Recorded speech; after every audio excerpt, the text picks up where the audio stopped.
Hey guys, welcome back to another video. Today, let's talk about why the 401k is the biggest lie when it comes to building wealth. So you hear a lot of people in society, right? Normies, average people, right? People who aren't exactly that financially literate talk about how 401k, what is the three things? I'm going to talk about 401ks, but what are the three things that society thinks or pushes upon the average person to do that gives the person the illusion that they're free, right? Let's talk about them.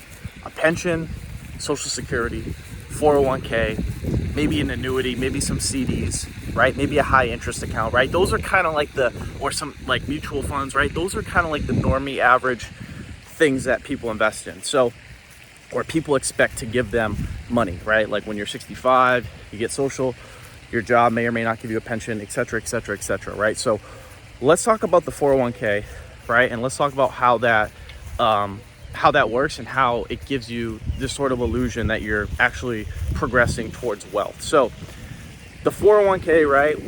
If you don't know, the 401k is basically a retirement account. It's like a savings account, right? It goes up and down based off the stock market. And you can also match whatever. Some employers offer a 3% match, a 6% match, right? Whatever, right? And then you can put in your own percentage of your income, however much you want. I think it's up to 15%, right? So listen, the 401k is great, right? I have one. I'm not going to sit here and say you shouldn't have one, but is it the best way to go about building wealth? No. So let's talk about why it's not. The 401k, guys, the first thing that it does and it's more of something that it does to you psychologically than it is like realistically. It gives you this sense that there's you're secure. Like when you want to leave your job or you want to try a new job, it's like, oh, I got a 401k, I got benefits, I got a pension, I got this, I got that.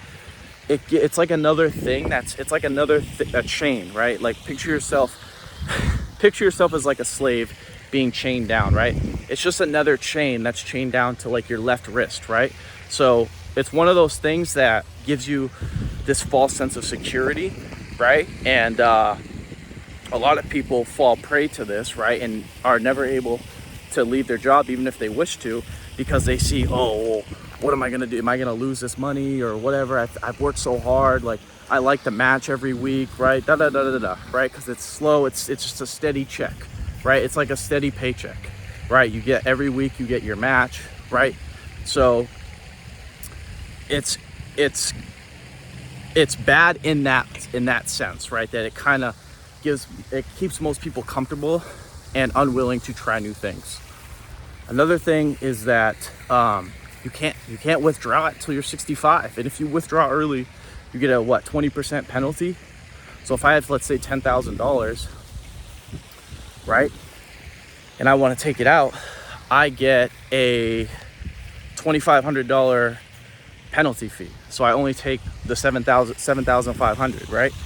Now it is what it is. It's a couple $1,000s, but realistically, it's like, why would you do that when you can put it in either a self-directed IRA or a Roth IRA, something that doesn't have huge penalty fees, right? So it's key to internalize that.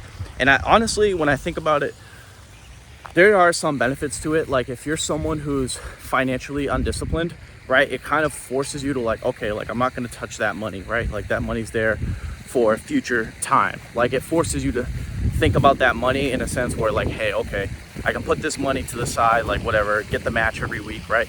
And then in a few years, right, whatever my goal for the amount of money I want, I can use that to do something else, right? I can use that for living expenses if I want to take a year off from work or whatever, right? Or I can use that money to pay off my house. I can use that money to purchase some Bitcoin, whatever, right?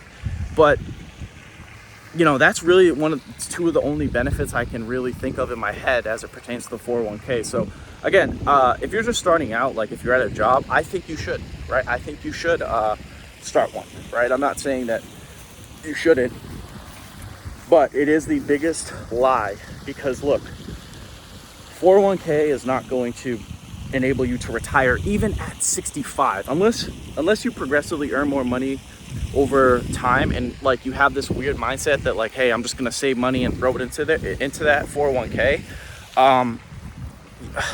it's gonna be hard for you to retire at like a decent age, right? Because a lot of people, right, like a lot of people who are business owners and investors, like, you know, you can retire by 35 or 40 if you invest in the right things, right? And so I haven't really heard of anybody, I'm sure there are exceptions, but I haven't really heard of anyone who's like retired within that 35 to 40 range with a 401k, or with just a 401k. They may have had it, but they've had other investments, right? So, you know, yeah, can you possibly retire at 65 just saving and banking it? Yes, but we're talking about how to split the time pretty much in half, right? Like instead of, you know, you start out working at 20, 21 or whatever, 18, right? And ideally, right, we like to expand the amount of freedom that we have and enjoy the majority of our life, not till we're 60 or 65, right? So, you know, instead of retiring at 65, this channel is about increasing that likelihood of you being able to retire at 35, between 35 and 40 or earlier, right? Some freaking kids have retired at 25, right? You know, and that's kind of you know, that's really like an exception to the rule. But listen, you should start one, but don't look at it as the only way to build wealth, right? Everyone in society says that is the way, right? Start one, but it's not, right? It'll actually, you know, my dad, he has like, he worked for like the Postal Service for like 17 years, and he only has like $90,000 in there, right? Like, you know, that's, to the average person, it's like, oh, $90,000, but $90,000, and guess what? You can't even touch it. Like, what good is that? You still wasted 17 years of your life, right? Like, I'm not harping on my dad. I'm just trying to illustrate a point. Like, if you were smart, or, you know, I'm not talking about him, but if the average person was smart, let's say they had $90,000 in a 401k, right? You would buy a property with that so you can get paid monthly, right?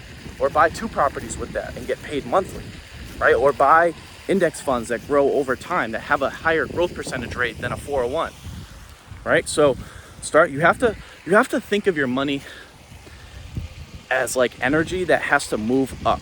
It has to constantly be cycled, right? It can't just sit stagnant. The more you fixate on money moving, the more you fix on it working for you, the increase in likelihood that you'll be able to retire at a younger age. Because most people, what does the average person think? Let's just save my money, right? Let it sit there, right? Save. That's what everyone says. But you gotta ask yourself the question, right? Everyone says save money. What are you saving for, right? What are you saving for? If you're saving to pay off your house, okay, valid, right? If you're saving so that you can get ready for a bull run, a crypto bull run, so you can make a couple $100,000, that's what you should save for, right? Or maybe if you're saving for your kids' college, right? You know, implying that they're gonna get a good degree that can get them a good paying job, okay, valid, right? But just to save for no reason whatsoever is the biggest lie and the biggest waste of life, right? Your money needs to move, right? What other purpose in life do you have? Like, we're only here for a short period of time. You need to spend your money on shit that builds, that grows, right? Whether that's in yourself, right? Whether that's in quality food so that you have more energy, so that you can be a better producer, so that you can be a better action taker, right? So that you have more clarity of mind, or in assets that grow so you can buy freedom back. But everything has to make sense, and everything, your dollars have to have an intention behind them. So I think the psychology behind 401k is just like, I'm just gonna save and put this money away, right? But it has to have a purpose behind it, right? So it's not the 401k that's the problem. I think it's the psychology of how people go about it. That's what I'm kind of trying to iterate here in this video. So anyways, guys, I think you guys get the message. If you guys are new to my channel, make sure to subscribe. If you guys enjoyed this video, make sure to give it a thumbs up. If you are new to my channel, make sure to, if you have any questions, comments, and concerns, make sure to comment them below. And as always, I will talk to you guys soon. Peace.